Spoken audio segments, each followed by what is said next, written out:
Listen, you guys know that I'm not shy about criticizing Donald Trump. You know that I'm also very far from a Trump groupie, very, very far, in fact. So hopefully it will have some meaning when I say that, from my point of view, Trump has just completed what I think is the masterstroke of his presidency. What was supposed to be a historic blunder, a catastrophe, World War III, has turned out to be his finest moment. Think about it. Well, let's just go back and review. Iran attacked Americans, killed an American contractor, attacked our embassy. This on top of all the provocations through the years and through the decades, all the bloodshed and the mayhem that they've been responsible for, all the American troops that they've killed by proxy in the Middle East. And finally, a US president has enough of it, decides to act like the most powerful country in the world, which we still are, by the way, by many magnitudes. And he orders a strike against Soleimani, global mass killer, leading terrorist in the world, and also the number 2 guy in the Iranian government. The people who originally, when this happened, all the people saying this is a really big deal and all of that, they were right. It doesn't happen that often. For us to go after someone so publicly like that, someone of the status of Soleimani in the Iranian government, it's basically unheard of. But Trump said, no, we're not going to let this piece of garbage continue sauntering around the Middle East, killing our guys. He's going to pay for it. And we're going to send a message. And the message is going to be, if you do this, you better watch the sky because we're coming for you.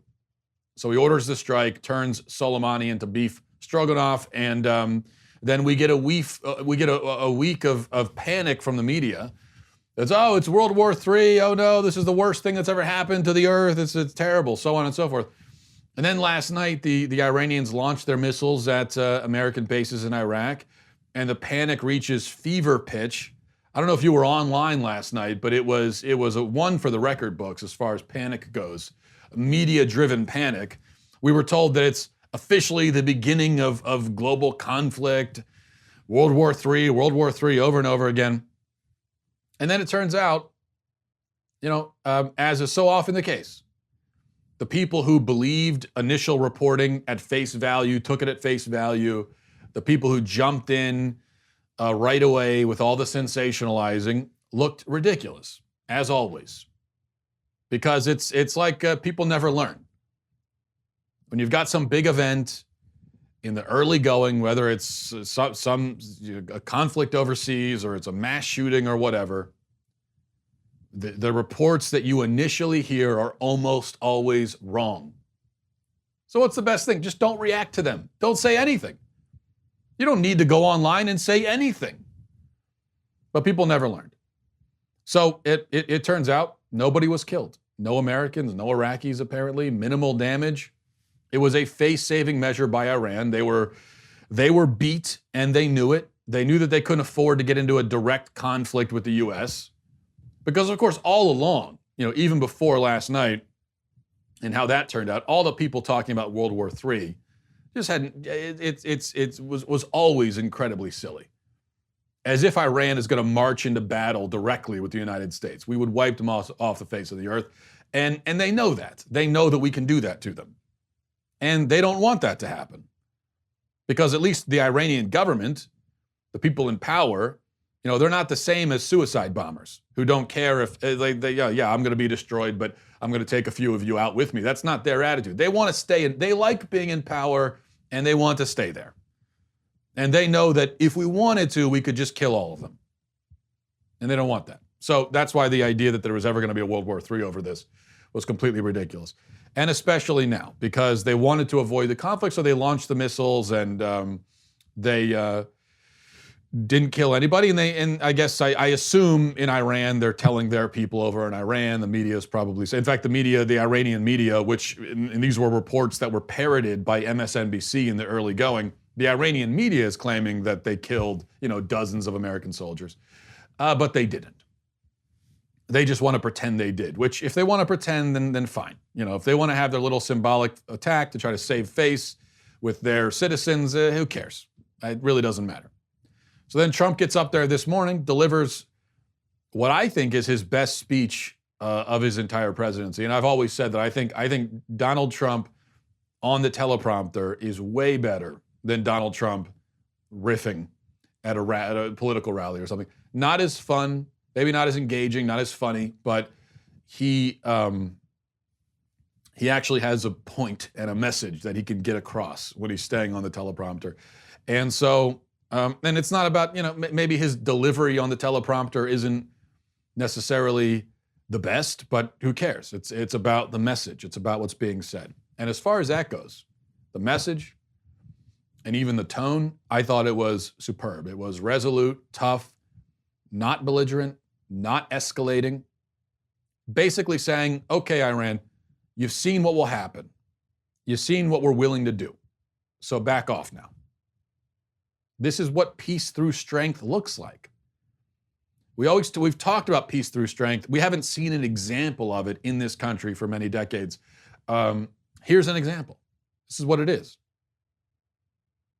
So that's what it is. Trump takes out Soleimani, sends a message, weakens Iran, both structurally because they lost their number 2 guy, and in the eyes of the world, we face a symbolic reprisal that caused no casualties, and then Trump basically declares victory. Brilliant. I think it's brilliant.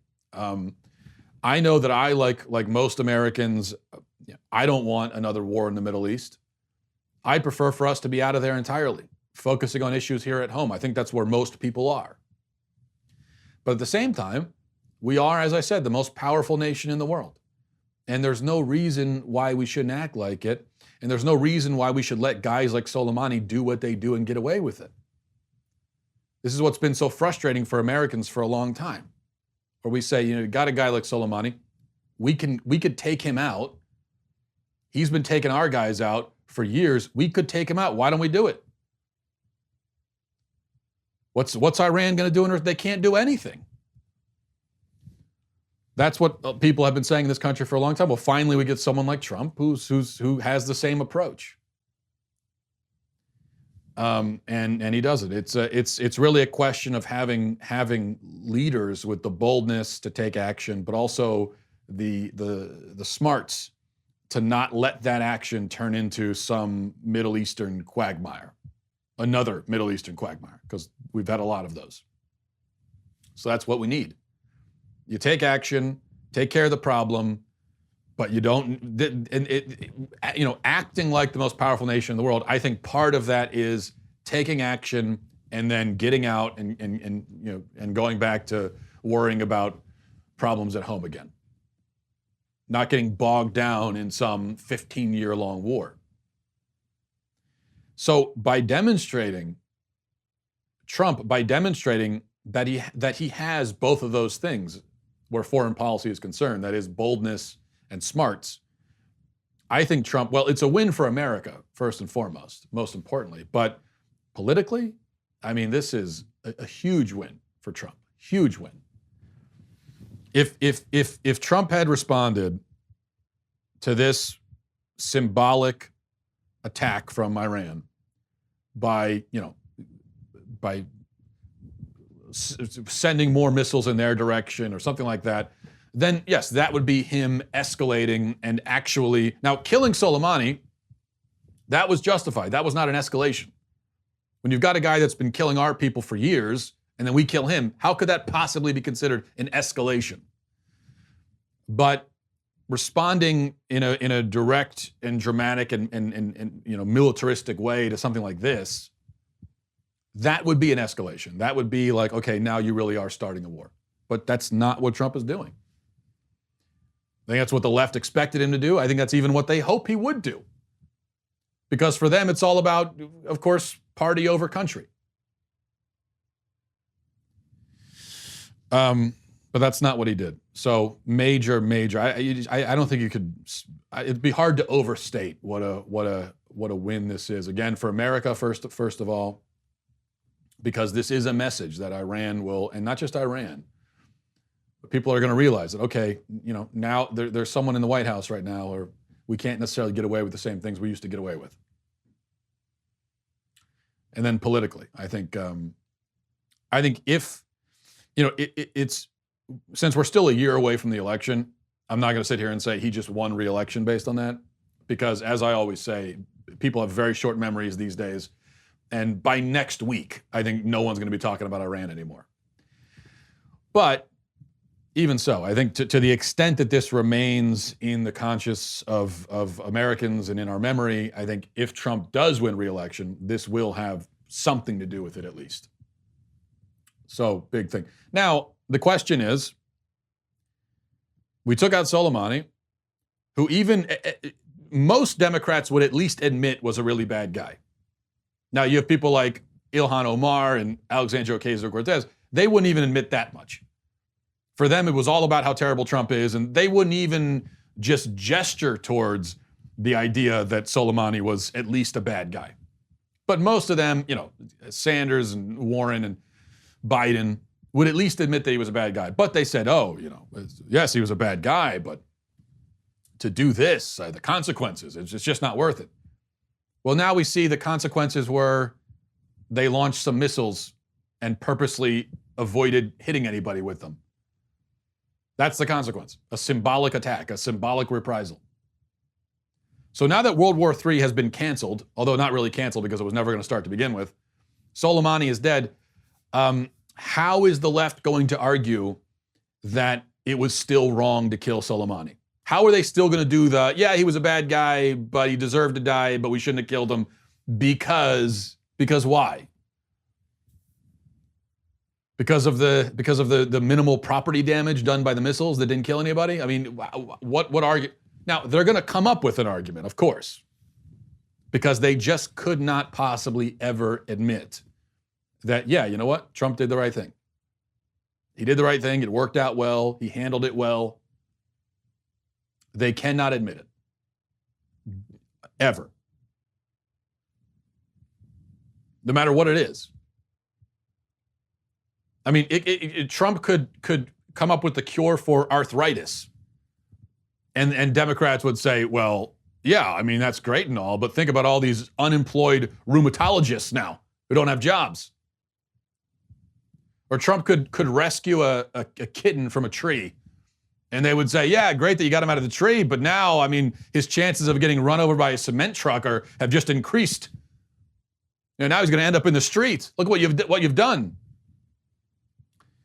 That's how it goes for the Democrats.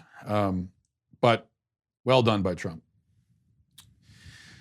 Now, before we move on, quick word from Policy Genius. It's January 2020. The year 2020 shows up a lot in science fiction. A lot of people predicting that by now we'd be teleporting to work and living on Mars, or at least we'd have hovercrafts. I mean, I was expecting at least that much.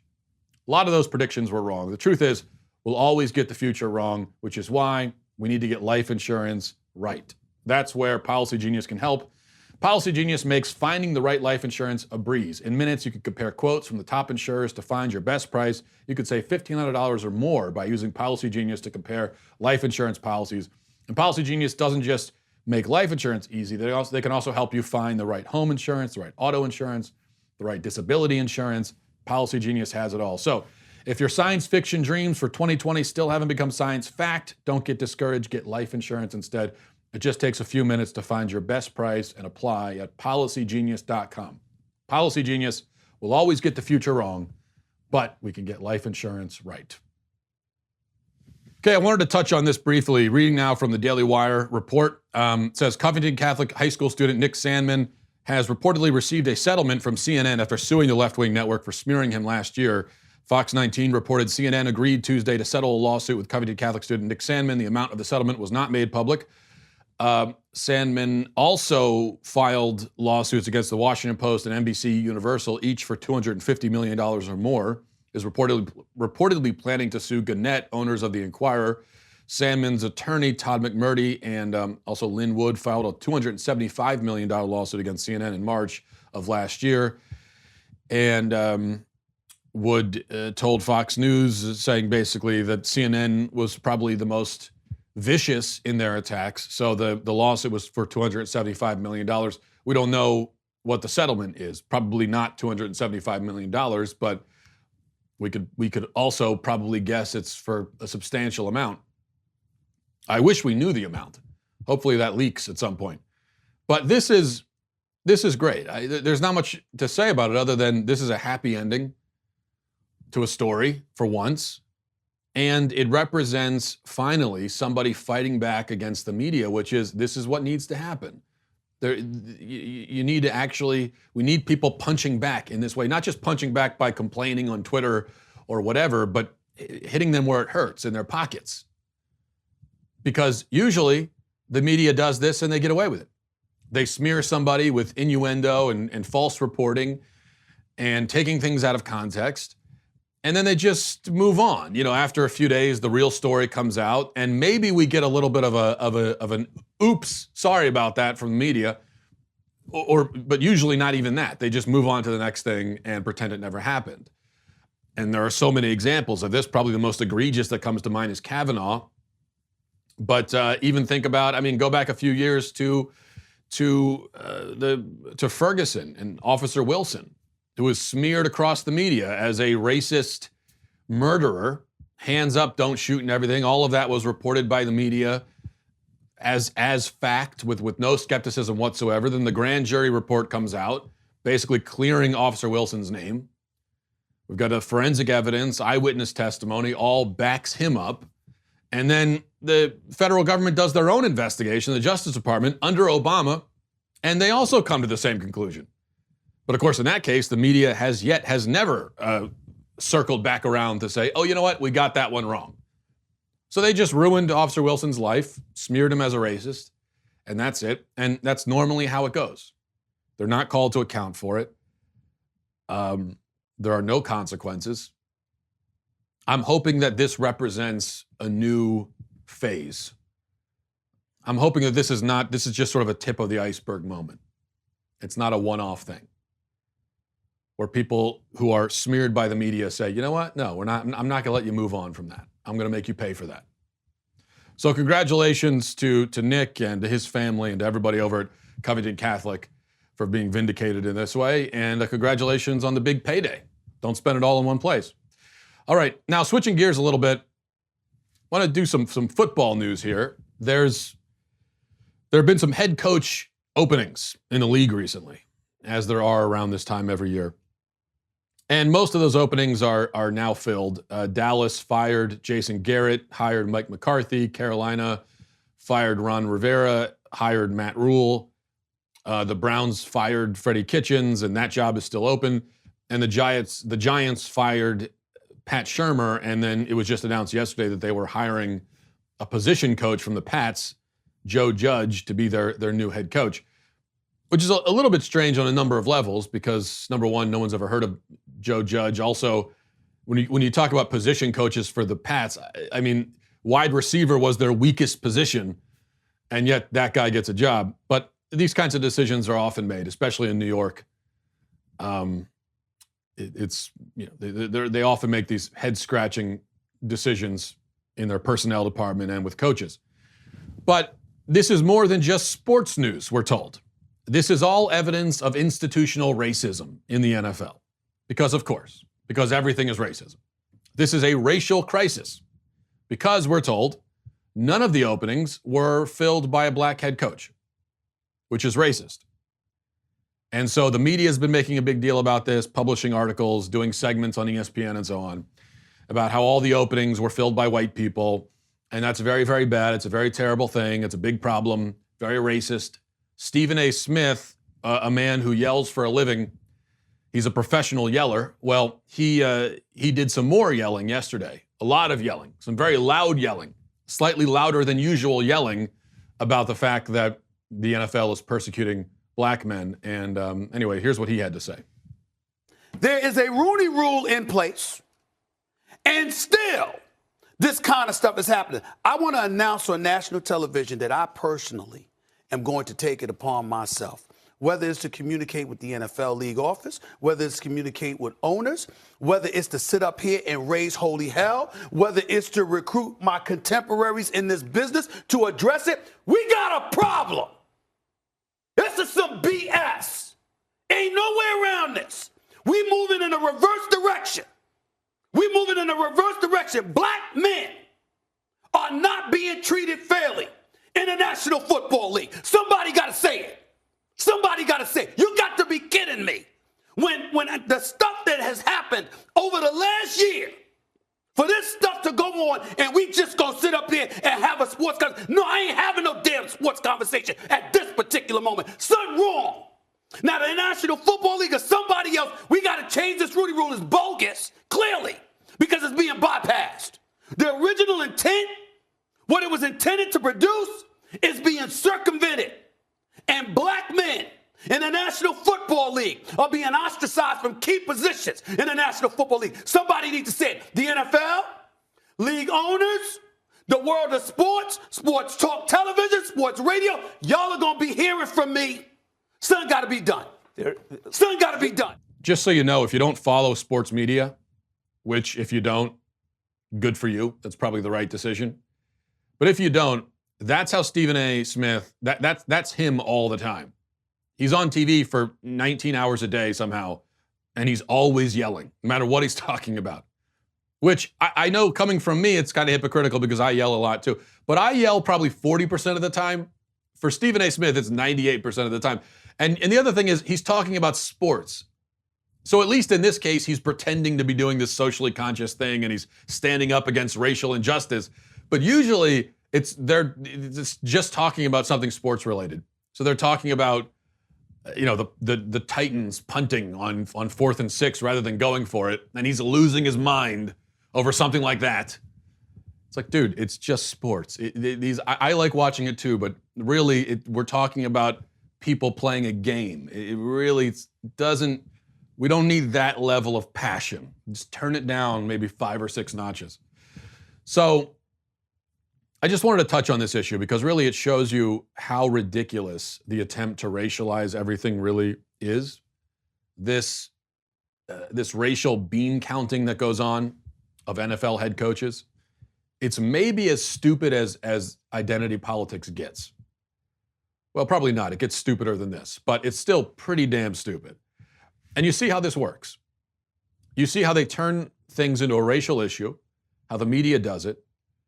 And the way they do it is they just need a few stats, a few tidbits that they can stitch together into a narrative about racial oppression, regardless of how baseless that narrative is.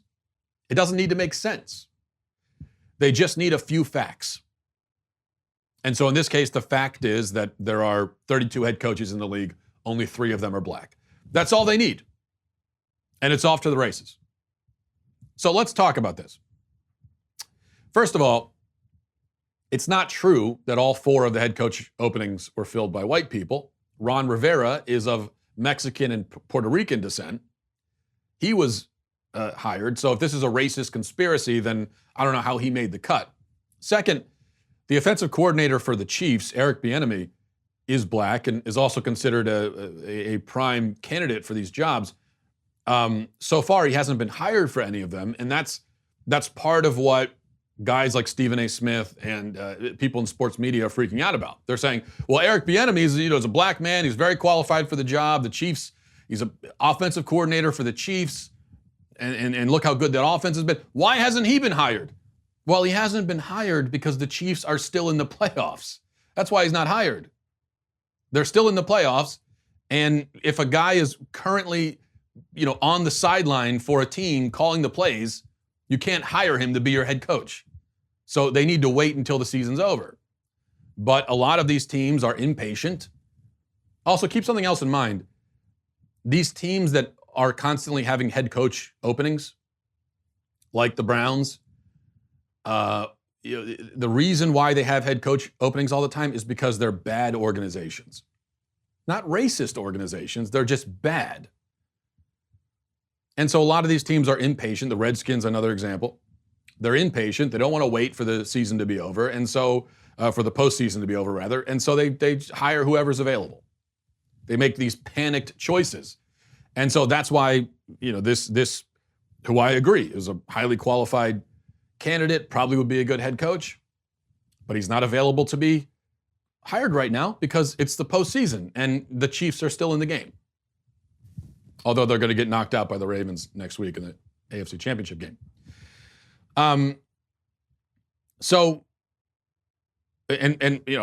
think he'll probably get hired for the Browns job, although, if you care about the fate of black men in the NFL, then you really shouldn't wish that job on any black man or any person of any race, because to be the head coach of the Browns is really one of the worst fates that can befall anybody.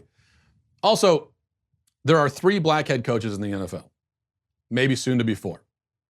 There are 32 teams. 4 out of 32 is about 13%. Black people account for 13% of the U.S. population. That would make the NFL head coaching roster pretty much perfectly reflective of the racial makeup of the larger population, if that's important, which it isn't, because this is all insane and ridiculous, and it doesn't matter. When you're looking for a head coach, you're supposed to try to hire the person best suited for the job. Who cares what his skin color is? Makes no difference. Teams will hire the person who they think is best for the job. Now, oftentimes they're wrong about that, but that's not because they're blinded by racism. It's because a lot of these teams are owned by rich people who really don't know anything about football. Dan Snyder with the Washington Redskins is Exhibit A in that regard. So the idea that they're refusing to hire black coaches for racial reasons is just completely absurd. Stephen A. Smith says that black men are treated unfairly in the NFL. Unfairly. 70% of the players are black. Most of them are millionaires. The NFL pays people millions of dollars to play a game. 70% of those people are black. And you call that being treated unfairly? If that's being treated unfairly, then I would love to be treated unfairly like that. Now, the response here is to say, well, but 70% of the players are black. Then why aren't 70% of the coaches black?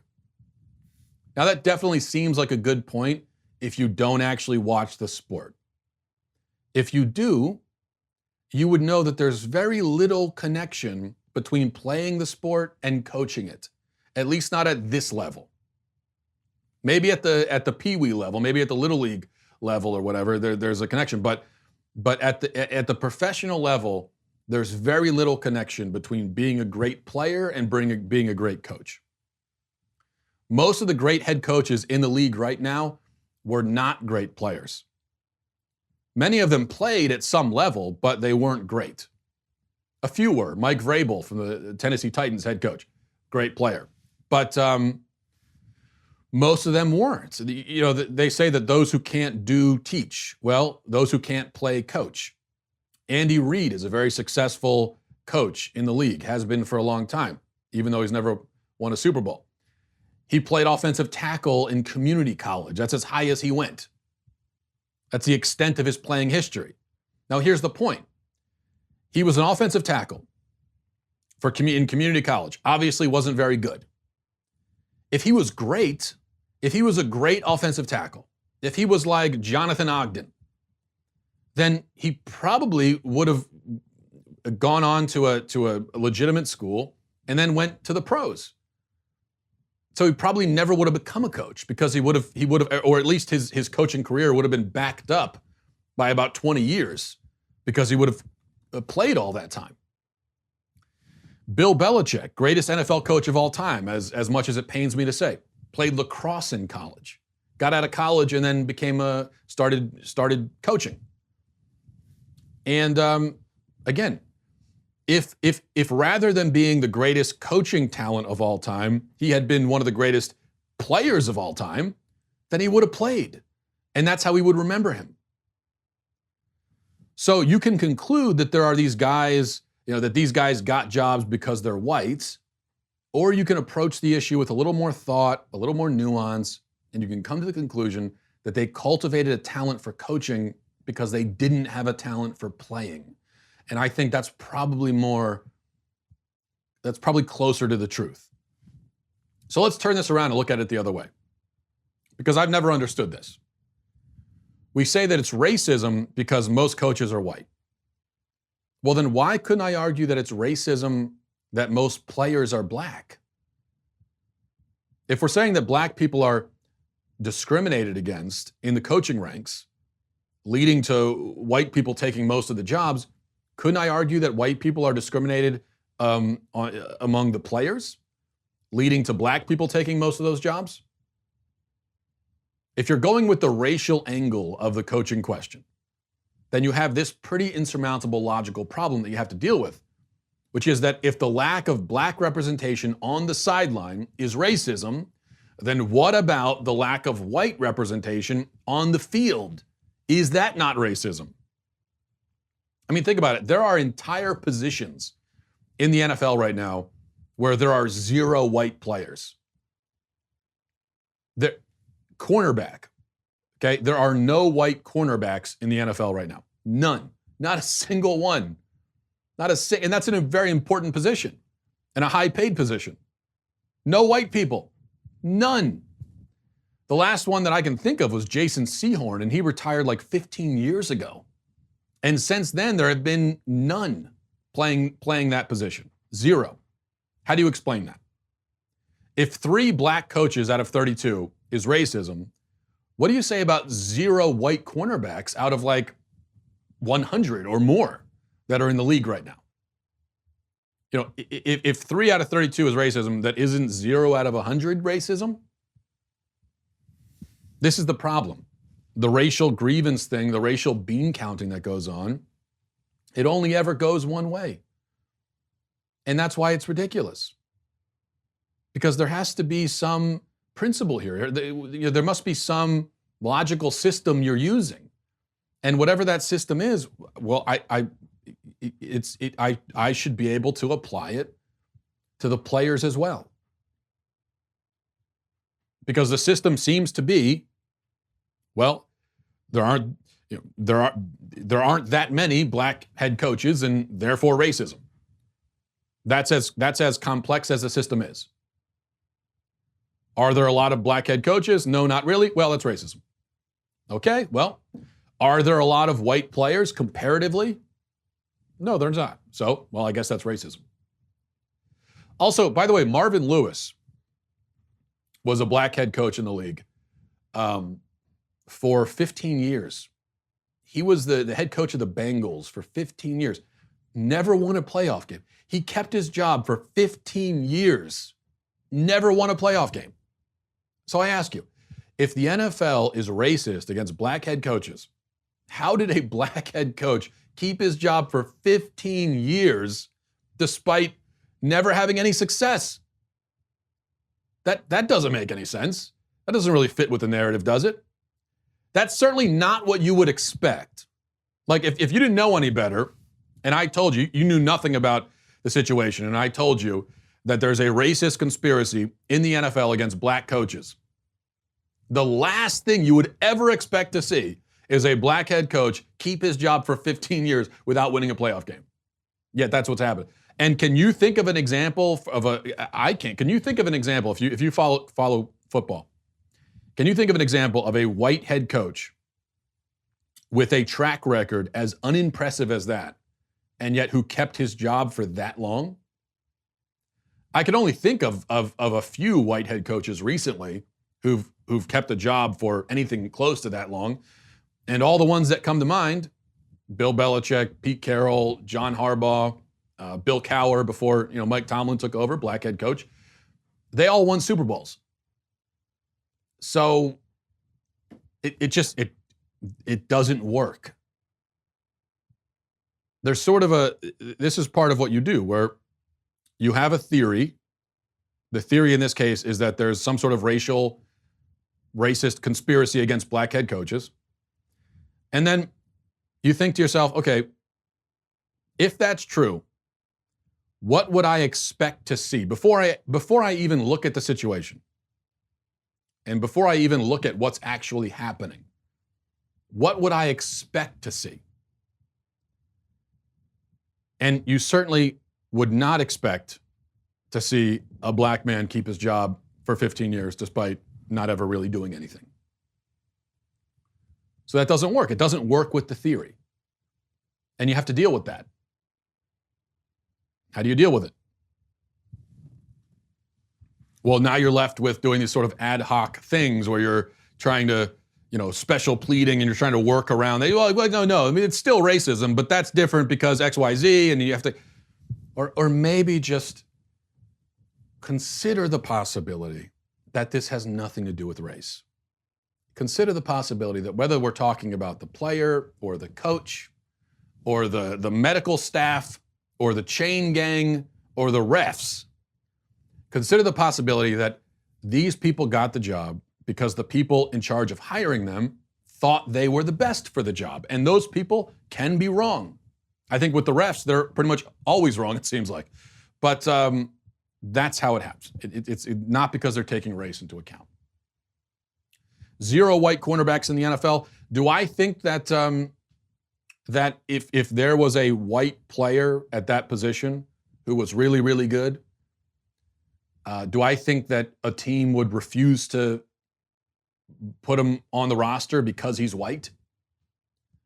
Do I think that any coach or any GM is saying, yeah, this guy is really good, he's great in coverage, 6'1", runs a 4.3, great stats, playmaker, but no, we're not going to put him on as a corner because he's white. Now his skin's a little bit too light for this position. No, do I think no, of course not. That's absurd. And in a similar way, I very much doubt that there are any GMs or owners saying, this man would be a great coach, great with X's and O's, great leader, so on and so forth, but he's black, so we can't hire him. I don't think that's happening. I don't think it's happening explicitly. I certainly don't think that those sorts of conversations are explicitly happening. I also don't think that it's even happening as a thought process. And the other thing is, finally, if you are racist, I think probably the last line of work you would get into is, professional sports, like in the NFL or the NBA. It just doesn't, if you're an NFL owner, and as I said, there are a lot of incompetent and terrible NFL owners, but if you're a racist rich guy, I think the last thing you would do is buy an NFL team where you're going to be paying millions of dollars to a lot of black athletes. It just doesn't seem. If you're a racist person, it probably seems like the last thing you would do is give millions and millions of dollars to the race that you are racist against. So that doesn't make a lot of sense either. All right, let's move on to emails. MattWalshShow@gmail.com. MattWalshShow@gmail.com. This is from Don. Says, Matt, what are your picks for the divisional round? Great question. Since we're on the topic of football, decided to put this one at the top. So, first game on Saturday is Vikings at 49ers. I'll take the dark horse there, actually. I'll take the underdog. I think I like the Vikings. I don't really believe in the 49ers. I think they've looked pretty mortal recently, and I don't think their defense is as good as it is billed to be. I think the Vikings defense is really good, so I think that it could handle the 49ers attack. And I think Kirk Cousins is playing better than people expected. So I'm going to take the Vikings there. And then you've got, so the next game would be Titans at Ravens. I'm biased, obviously, but I think the Ravens are going to win that by probably 3 touchdowns. I don't think it's even going to be close. The Titans defense is mediocre, and you got to be a lot better than mediocre to shut down the best offense in the league. Ravens are putting up 33 points a game. Lamar Jackson is going to be the MVP. And if you want to beat the Ravens, you got to find a way to keep that offense to like 20 points. Titans aren't doing that. If the Ravens get up their usual 33 points or 40 points or 45, you're not going to win. Unless your offense is so dynamic that it can put up 40 points. The Titans are not putting up 40 points. Derrick Henry, great running back, he ran against the Patriots. He ran for 182 yards against the Patriots. One of the best performances we've ever seen from a running back in the playoffs. They got 14 points off of that. So unless he runs for 700 yards in the game, I don't think they're going to win. Texans, Chiefs, I'll take the sort of obvious one there. I'll take the Chiefs. Seahawks, Packers. Neither of these teams impress me that much. Both have glaring weaknesses, but in a duel between Wilson and Rodgers, with Rodgers at home, I guess I'll take Rodgers. This is from Colin. Says, I was extremely disappointed by your segment on Jim Bakker and forgiveness. You basically said that Christ was full of it and forgiveness doesn't matter. That was his major focus, forgiveness. But you wave your hand at it and say forgiveness doesn't matter. Very disappointed in you today, Matt. Yeah, Colin is referencing our discussion yesterday about the televangelist Jim Baker, who is a convicted criminal, fraudster, accused rapist, and all-around charlatan and thief, went to prison, then came out and got right back into the televangelist game and is still on TV mangling the Bible and leading people astray. Now, anticipating some of the responses to my criticism of Baker, I said yesterday that I don't want to hear anything about how it's okay to follow him now and listen to him and take him seriously because we have to have forgiveness. Yeah, he's a convicted felon. Yes, he's convicted for lying and stealing, and he went to prison for it. And originally was sentenced to, I think, 40-some years in prison. But we should forgive him. Forgive him for that. My point was, and I stand by it, that forgiveness in this context is a cop-out. And I know that that's sort of not what you would expect a Christian to say, but that's my point. I think in the Christian church today, we have a massive misunderstanding about what forgiveness is and when we're supposed to forgive and who we're supposed to forgive. So I just get tired of the concept of forgiveness being misused and abused by Christians who are just looking for an excuse to justify following or listening to a charlatan, or who are looking for an excuse to be apathetic about something, because I think that's when it most often comes up. As I said yesterday, and I reiterate again, if you were not yourself personally affected by somebody's misdeeds, it doesn't mean anything for you to forgive them. It's not your place to forgive. That's the question I have. That's what I'd like for someone to answer. What does it mean for you to forgive someone who did something to someone else who isn't you?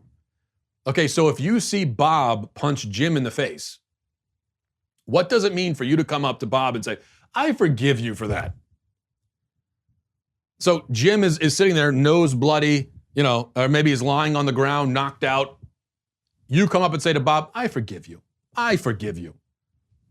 I think Jim, when he comes to, has every right to say, what do you mean you forgive him? What do you have nothing to do with this, butt out. Your forgiveness is meaningless in this case.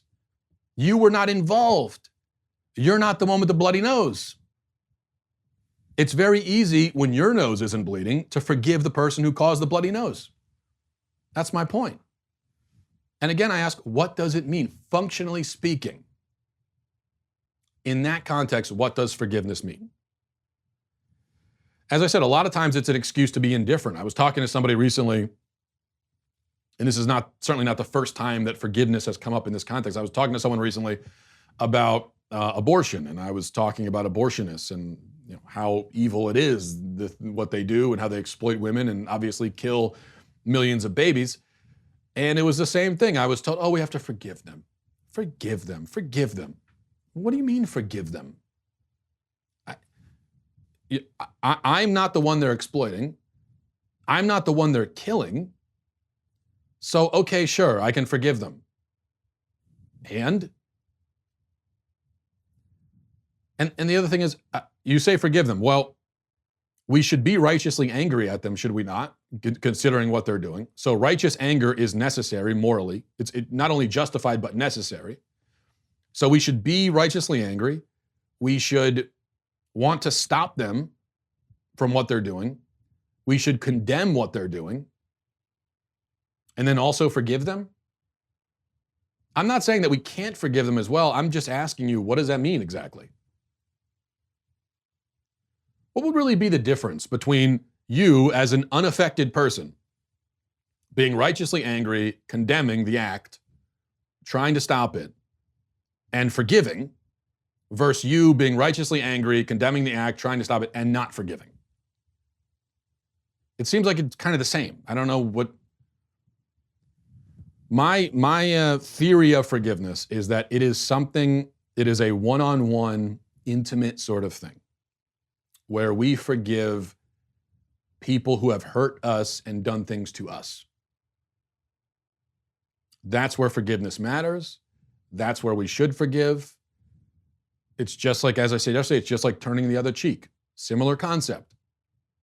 If you're turning the other cheek when someone else is being assaulted, attacked, or insulted, that's not you really turning your cheek. That's you turning your back on the victim and being a coward. Because when you're not the victim, you shouldn't be turning the cheek. It's not your cheek to turn.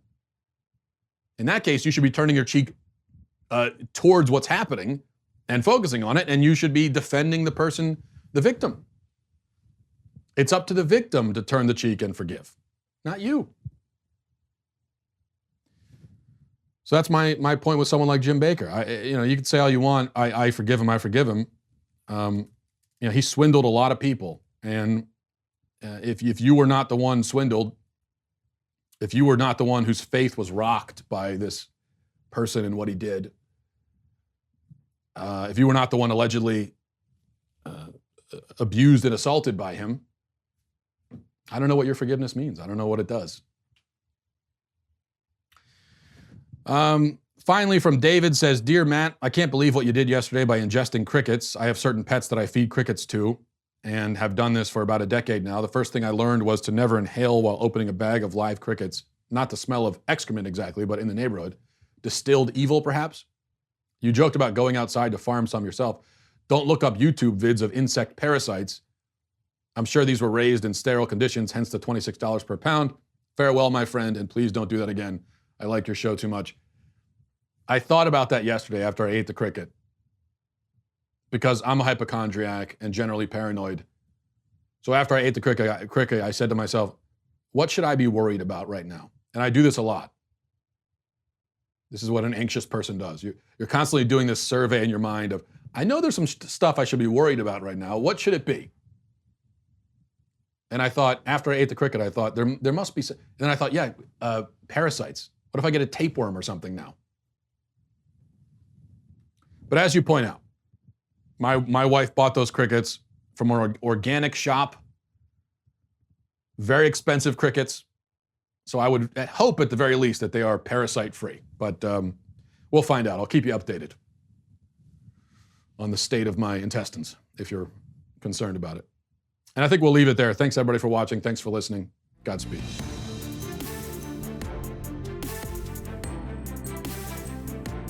The Matt Walsh Show is produced by Sean Hampton, executive producer Jeremy Boring, senior producer Jonathan Hay, supervising producer Mathis Glover, supervising producer Robert Sterling, technical producer Austin Stevens, editor Donovan Fowler, audio mixer Robin Fenderson.